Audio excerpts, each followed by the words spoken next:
Est-ce que quand le Rwanda est sanctionné aujourd'hui par le Royaume-Uni, la Belgique, je ne sais pas, le Canada, les États-Unis, la population des pauvres qui fouillent en ce moment en tire profit directement? C'est ça la question. Si la population des pauvres, des Mwenga, devait tirer profit de ces dialogues, tant mieux. Alors, le M23 a avancé ses raisons. Il y a la délégation congolaise qui était déjà présente en Angola selon la présidence angolaise.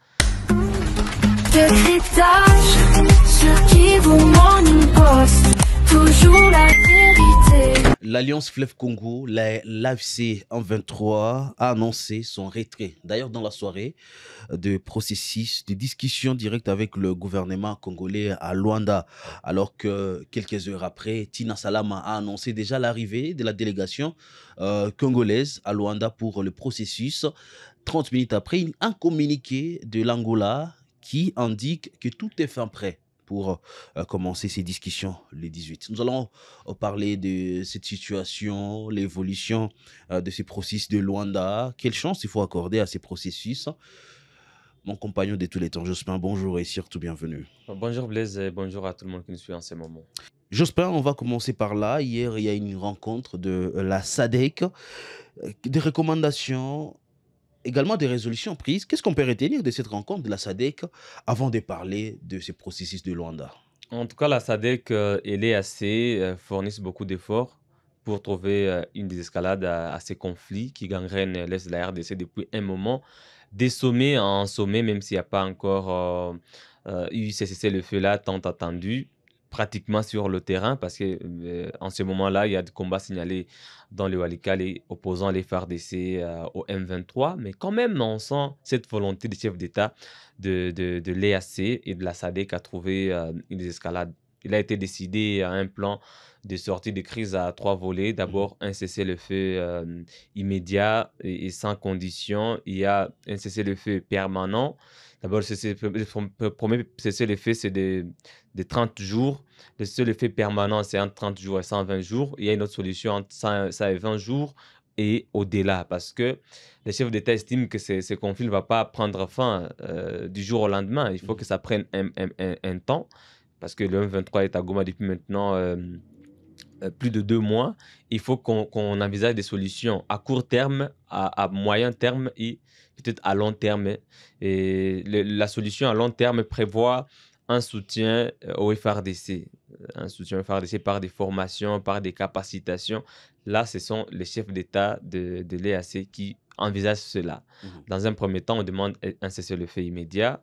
On demande un suivi avec un cessez-le-feu permanent, avec un mécanisme de vérification qui sera mis en place pour se rassurer de l'observance du cessez-le-feu. Et si cela n'est pas exécuté comme voulu par les chefs d'État de l'EAC et de la SADC, on envisage, ou ils envisagent alors un soutien aux forces armées de la République démocratique du Congo. Peut-être vers encore la mise en place d'une autre force armée sous-régionale, comme c'était le cas de la force de l'EAC ou de la SADC. C'est de là où on est en train d'aller avec cette mise en commun des processus entre l'EAC et la SADC. Alors, hier également, il y a eu un développement assez important de l'actualité. D'abord, en premier, c'est le Rwanda qui rompt ses relations diplomatiques avec la Belgique. Un commentaire pendant quelques secondes. Ben, je ne saurais pas en tout cas commenter la décision du Rwanda. Le Rwanda a estimé que la position de la Belgique n'est pas favorable à sa politique. Le Rwanda a estimé que la Belgique en faisait peut-être de trop avec des accusations impliquant le Rwanda dans la crise actuelle. Et le Rwanda a estimé qu'il devrait en tout cas retirer ses diplomates du sol belge. Et ils avaient 48 heures pour regagner Kinshasa et Kigali, du moins, je pense qu'ils sont déjà là. Et là, je n'aurai pas en tout cas beaucoup de commentaires. Quelques minutes après, ce sont des sanctions de l'Union européenne. D'ailleurs, des réactions des habitants de Goma. Nous allons commencer par la réaction de l'honorable Prince Kiangi, qui est un élu de Walikale. Donc, je vais dire un député honoraire de Walikale, qui dit: alors que des cœurs brisés et âmes abattues comptaient déjà les nombres restants de jours de souffrance, certaines vies pensaient à échapper à la mort et quitter leur cachette à partir de ce 18 mars 2025. En un clin d'œil, le compteur est remis à zéro. Que Dieu protège son peuple. Ça, c'est la réaction de Prince Kiangi, et un habitant de l'Est de la République démocratique du Congo, qui dit: nous, habitants de Goma, avions les yeux tournés vers Luanda comme un espoir pour la fin de cette guerre. Toute action extérieure qui fragilise ces processus ne fait qu'aggraver la souffrance des populations. Nous sommes déçus des sanctions de l'Union européenne. Le moment était mal choisi. Voilà, Le moment mal quand choisi. Prince Kiangi, d'abord, c'est un notable de Walikale et aujourd'hui, les combats font rage Dans mon dans fief. son fief. Donc, c'est une réaction normale. Pas seulement comme un ancien élu de Walikale, mais comme un digne fils du Nord Kivu. Mhm. Et tout Congolais aujourd'hui, y compris même les chefs rebelles du M23, vous voyez dans ces dialogues-là une voie de sortie des crises. Mhm. Parce que Corneille Nangaa l'a dit, même le général Sultan Makenga l'a répété, le M23 voulait dialoguer. Dialoguer. Et le peuple congolais, surtout, nous qui vivons dans l'est du pays, notamment au Nord Kivu, avions trouvé dans cette volonté politique de l'FCM23 une voie de sortie des crises. Quand Kinshasa a aussi répondu favorablement à l'appel de l'Angola, le peuple congolais s'est dit finalement, ce 18 mars, ce sera peut-être une date fatidique pour la RDC, une date décisive où les Congolais sauront finalement si les deux parties peuvent se départager. Malheureusement, au cours de la même journée, ou heureusement, ça dépend des appréciations des uns et des autres, Des sanctions qui des tombent. sanctions sont Mhm. tombées. C'est une suite des sanctions parce que vous savez très bien, depuis un moment, l'Union européenne a sanctionné encore d'autres responsables du M23, notamment Laurence Kanyuka, son porte-parole. Hier, c'est Bertrand Bissimois, notamment qui est touché, qui est sanctionné. Et comme vous le Également savez, le gouverneur Joseph le Erasto qui... gouverneur du M23 installé au Nord Kivu également, Bahati Moussanga, sanctionné. Et le M23 a estimé qu'une partie qui est concernée par la discussion ne devrait pas être sanctionnée à la veille. Et il a estimé que ces sanctions ne favorisaient pas un climat de dialogue. De l'autre part, le M23 accuse les FARDC de continuer avec les bombardements des zones peuplées, notamment dans le sud Kivu, dans les hauts plateaux, et les attaques contre les positions du M23, ce qui entache l'initiative du cessez-le-feu, déjà des délais assez de la SADC qui était décrété. Et dans les conditions des combats, on ne saurait pas dialoguer, selon le M23. Il faudrait, même selon l'Angola qui a sollicité ou qui a exigé d'ailleurs un cessez-le-feu à partir du 17 mars à 18 mars, 17 mars à 0 heure. On devait observer un cessez-le-feu. Cela n'a pas été fait. Jusqu'à présent, il y a des combats, des hostilités en Pofi sur l'axe de Walikale à plus ou moins 55 km de Walikale et centre. À Kibo également, il y a des combats. Donc, dans ces conditions, le dialogue, selon le M23, est impossible, surtout que ses membres sont touchés par les sanctions de l'Union européenne. Est-ce que l'on peut dire à ce niveau que l'Union européenne a apporté quand même un cheveu dans la soupe qui était déjà prête à consommer? Est-ce que les sanctions auront comme conséquence exactement dans ce processus qui semblait aller très bien?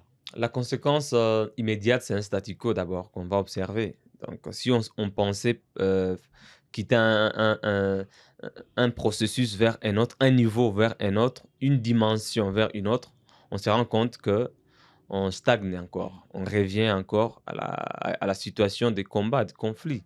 Parce que quand il n'y a pas une solution diplomatique et politique, on doit montrer des biceps.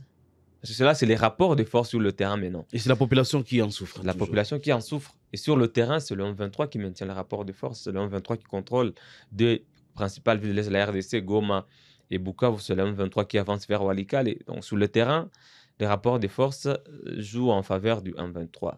Mais sur le plan diplomatique, aujourd'hui, c'est Kinshasa qui se montre sur une bonne voie. Parce que Kinshasa a demandé des sanctions contre le M23, les sanctions venant des puissances occidentales. Et c'est le cas aujourd'hui, les sanctions tombent. Kinshasa a demandé des sanctions sur le Rwanda, les sanctions tombent, mais les Est-ce que rôles, c'est pas les les mauvais rôles de moments? puissance aussi commencent à changer parce que hier, c'est le Rwanda Mhm. qui, on peut le dire, a sanctionné la Belgique. Donc, les rapports de force, de puissance, les rôles de puissance commencent à changer. Et déjà, les observateurs comme ceux-là que vous venez de citer, ceux qui vivent ici, se posent la question de savoir quelle sera la suite de ces sanctions. C'est pas plus tard qu'hier que les ministres des États de la SADC et de l'EAC ont encore demandé, ils ont encore insisté sur le cessez-le-feu immédiat. On parle de cessez-le-feu sans condition, mais après, sur le terrain, qu'est-ce qui se passe? Mhm. La force militaire de la SADC est déjà rentrée, doit quitter, en tout cas entièrement le sol congolais. Alors on se demande quel rapport des forces, quelle force dissuasive sur le terrain la SADC va user pour imposer en 23 un cessez-le-feu. Il n'y a plus de militaires de la SADC ici. Parlant aussi de la force de la MONUSCO, il n'est plus opérationnel dans les zones des combats entre les FARDC et le M23. Ce n'est pas comme en 2013-12 où il y avait cette brigade d'intervention de la force, la FAB de la MONUSCO, qui avait le mandat de combattre. Aujourd'hui, on ne sait pas si la MONUSCO sera renforcée ou s'il y aura une nouvelle brigade qui pourra combattre contre le M23. Si ce n'est pas le cas, donc sur le terrain, même la résolution 2773 du Conseil de sécurité de l'ONU va souffrir d'exécution parce qu'on demande un cessez-le-feu, un retrait immédiat des troupes du M23, des troupes rwandaises selon l'ONU. Mais est-ce que le M23 va se sentir sous pression alors que sur le terrain, il n'y a pas des militaires de l'ONU qui le combattent? Ça va être un peu compliqué. C'est pourquoi la population de Goma, même, nous avons fait un micro-baladaire et la majorité de ceux-là que nous avons interrogés la semaine passée, bien sûr, réclamer la paix et penser, estimer que ce dialogue sera une opportunité de la paix. Donc, au-delà de toutes les divergences politiques, aujourd'hui diplomatiques, entre les belligérants, la population congolaise veut la paix, veut vivre dans la tranquillité, sans combat, sans déplacement des populations. Parce que quand il y a des combats, il y a toujours des dégâts collatéraux et ce sont les populations qui en souffrent. Donc, aujourd'hui, je me pose la question de savoir si, il y aura vraiment un impact direct sur la vie de la population du Nord Kivu, du Sud Kivu, sur les sanctions qui sont tombées, les sanctions qui ont touché des individus bien ciblés. Mhm. Et nous savons, gel des avoirs, interdiction de voyager sur le territoire, je ne sais pas, européen. Et si la population gagne quelque chose directement, la population qui souffre des affres et des guerres, en tout cas, je ne sais pas, peut-être ceux qui nous suivent vont aussi nous donner leur point de vue en commentaire. Est-ce que quand le Rwanda est sanctionné aujourd'hui par le Royaume-Uni, la Belgique, je ne sais pas, le Canada, les États-Unis, la population des Mpofi qui fouillent en ce moment en tire profit directement? C'est ça la question. Si la population des Mpofi, des Mwenga, devait tirer profit de ces dialogues, tant mieux. Alors, le M23 a avancé ses raisons. Il y a la délégation congolaise qui était déjà présente en Angola selon la présidence angolaise et qui attendait toujours la partie du M23, mais le M23 s'est retiré du dialogue. Le gouvernement congolais qui a réagi aussi à ces sanctions dont nous parlons ici, estimant qu'il faudrait aussi qu'il y ait d'autres sanctions sur l'exportation des minéraux et tout, que c'était en tout cas un vent nouveau. Cela a été salué par les porte-parole du gouvernement à travers un communiqué du ministère de la Communication et des Médias. C'est autant des revirements de situation, Blaise. On attend encore ce que les prochains jours vont nous réserver. Nous Sur allons, ces feuilletons, bien sûr. nous allons attendre et croisons les doigts. Nous espérons quand même qu'une solution, parce que nous parlons d'une démarche politique, qu'une solution politique sera trouvée. Mais jusqu'à preuve du contraire, des négociations, en tout cas à Luanda, n'auront plus lieu parce que toutes les parties prenantes ne vont pas participer. L'an 23, c'est déjà retiré. Quel commentaire vous placez par rapport à ces processus de Luanda qui devraient mettre sur une même table la République démocratique du Congo et l'an 23? Donnez votre point de vue par rapport également à ces sanctions de l'Union européenne en commentaire et merci d'avoir suivi cette émission de cryptage. Portez-vous bien.